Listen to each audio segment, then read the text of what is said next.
Hey guys, welcome back to the Auto Saver Moto Minute. Here are 3 types of cars that are easier for you to negotiate. All right guys, one of the easiest cars for you to negotiate is an outgoing model year car.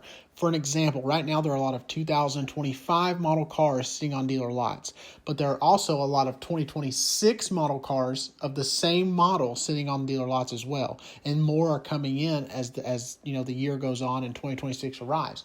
So because of this, dealers are more heavily incentivized on the 2025 models. They also are more likely to negotiate and give you a great deal on a 2025 because the 2026s are coming.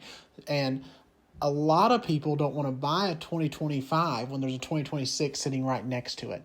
But keep in mind that there's not usually a ton of difference between an outgoing model year and an incoming one. Now, there are instances where a particular model gets a body style change or a refresh and a little bit of different stuff here and there.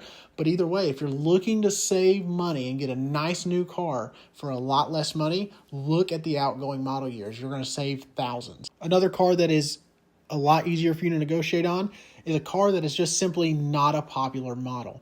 For example, if you're going out and trying to negotiate on a Suburban or a Escalade or a Lincoln Navigator or an F-150 Raptor, things of that nature, those cars are going to be almost impossible or a lot harder to negotiate on. But if you're on a car that's just not very popular, frankly. So we'll use the Ford lineup, for example. If you're looking for a nice economical SUV and a Ford Escape fits your needs, and that's the car that you want just to kind of get by, or a Chevrolet Trax or a Chevy Blazer, you're going to be a lot more leveraged to negotiate on those types of cars, because unpopular cars, they sit for a long time. Dealers have a hard time selling them, so they're much happier to get rid of a car like that if you're just looking for a simple commuter and don't need anything special or unique. All right, guys, the last car that's going to be easier for you to negotiate on is cars that are not necessarily unpopular, but cars that are plentiful in the market. For example, a Honda Accord is a plentiful car in the market. You'll have an easier time negotiating on that car than you would, say, a Honda Civic Type R.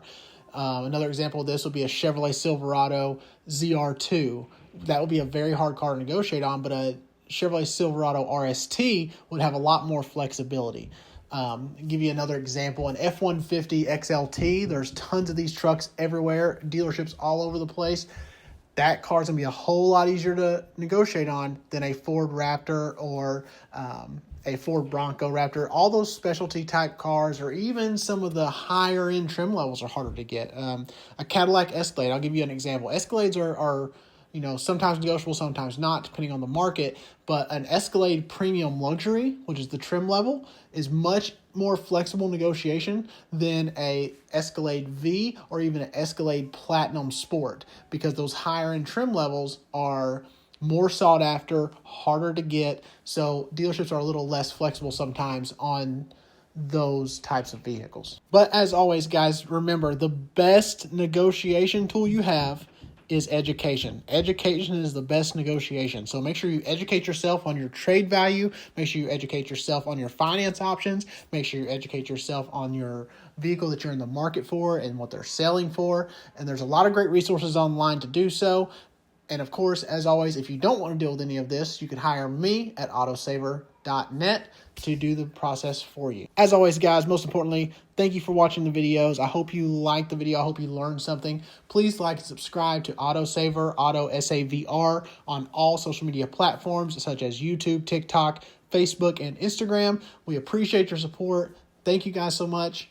Drive safe, and we'll see you on the next one.